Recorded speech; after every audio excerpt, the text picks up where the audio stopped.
And we're back with our politics lead now and the ever-changing explanations by Vice President Mike Pence and his aides about why he stayed at President Trump's golf resort in Doonbeg, Ireland, which was more than 180 miles away from Dublin, where the vice president's meetings were taking place. This controversy just the latest example of the Trump administration spending millions of your tax dollars at Trump's properties. Again, that's the president putting your money into his own pocket, as CNN's Pamela Brown reports. As he leaves Iceland, thank you for the warm welcome, and heads for London, Vice President Mike Pence still playing cleanup on Isle Ireland. Today, Pence's office offering a third explanation for booking the VP's entire entourage, including the Secret Service, at President Trump's Irish golf resort in Doonbeg, 180 miles from his official meetings in Dublin. First, the vice president's chief of staff said Trump himself suggested Pence stay there. Mark Short saying, "I don't think it was a request like a command. I think it was a suggestion." Then Pence dodged the question, saying it had to do with his family ties to the area and the resort's ability to accommodate the large group. They say you're enriching the president. What's your response to that criticism? It's wonderful to be back in Ireland.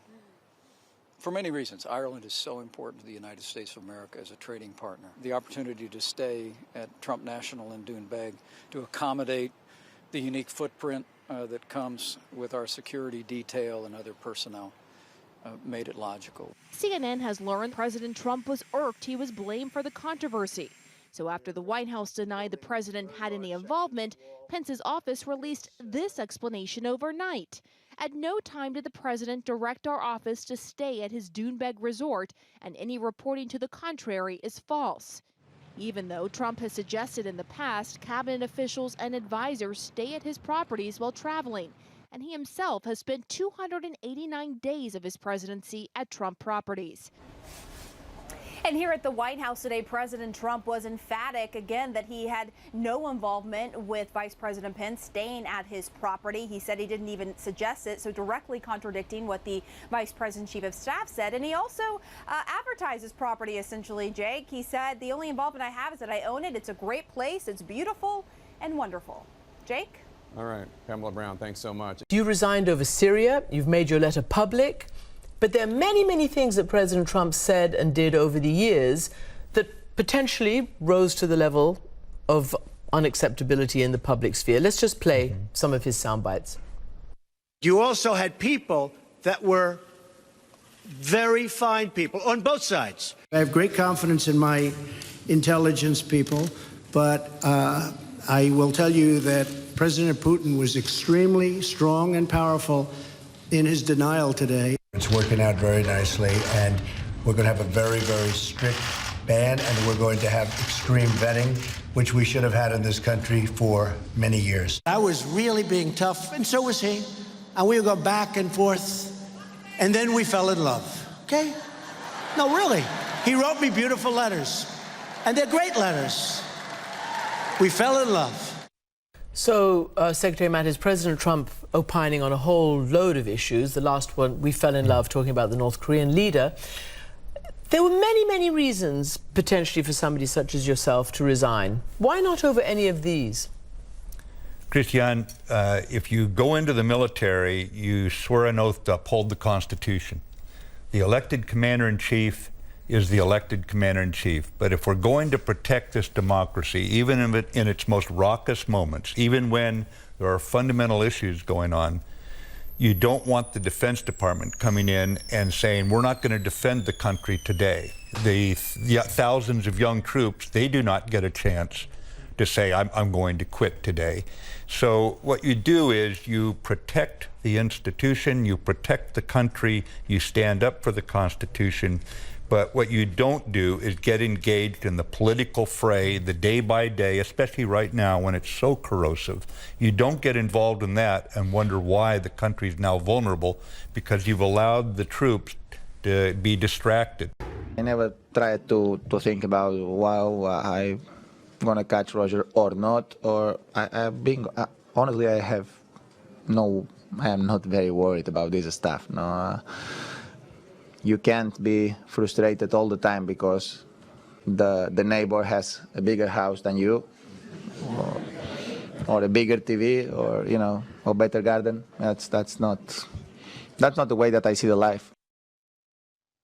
Almost echoes of Arsene Wenger's everyone's got the prettiest wife at home comment, isn't it? Tennis writer and broadcaster Ravi Ubar has been across the entire French Open for us. He's live at our Paris bureau now. Ravi, do you believe Nadal when he says he's not even thinking about trying to catch Federer? Al, I certainly do believe Nadal. I can tell you I've been covering around 15 years. He's a very, very humble guy, a very genuine guy. When he steps out on the court, probably one of the game's best ever competitors. It's often been said if you want one player to play for your life in men's tennis, you probably would pick Rafael Nadal. But away from that, a family guy, and these kinds of things, the material aspects of life, I don't think they matter to him too much. He's always said it's all about if he can continue to play, be healthy, the titles will come. So I certainly believe him. He's got a big enough house as it is when he's talking about everything like that. So I don't think that's the number one motivating factor for him. I was wondering whether or not it was something to do with his awareness of the reality of the situation at his stage of his career with all his injury problems and backgrounds. Can he actually challenge for Grand Slam titles on surfaces other than clay?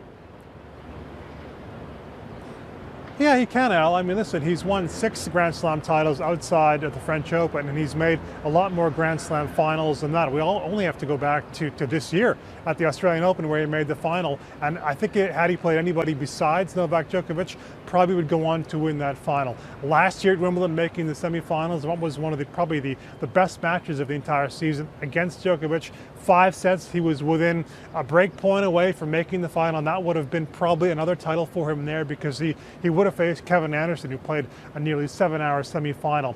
When it comes to the Grand Slams, Al, outside the French Open, it's all about his health.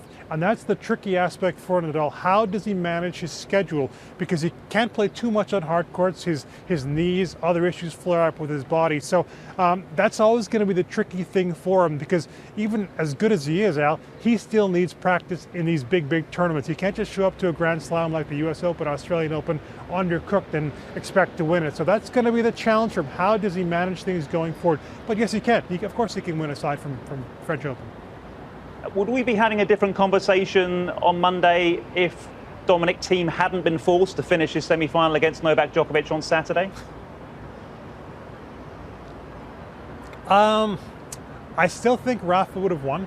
Let's go and say it that the way I think it needs to be said. However, the fact that Dominic Thiem ended the French Open by playing 4 consecutive days, coming off a marathon win over Novak Djokovic in the semifinals, and it wasn't like he just beat any player. Djokovic, the number one, he'd won 26 straight matches in Grand Slams. There was no time to really settle from that, so he's got to come off that, Al, after doing that and try to beat Rafa in a best 3 out of 5. Thiem is very well liked among his peers, doesn't make excuses, but there was one little snippet from his press conference yesterday where he said, yeah, he felt it a little bit, and that's all you needed to know. I think maybe it would have gone 5 had he had the extra day to prepare.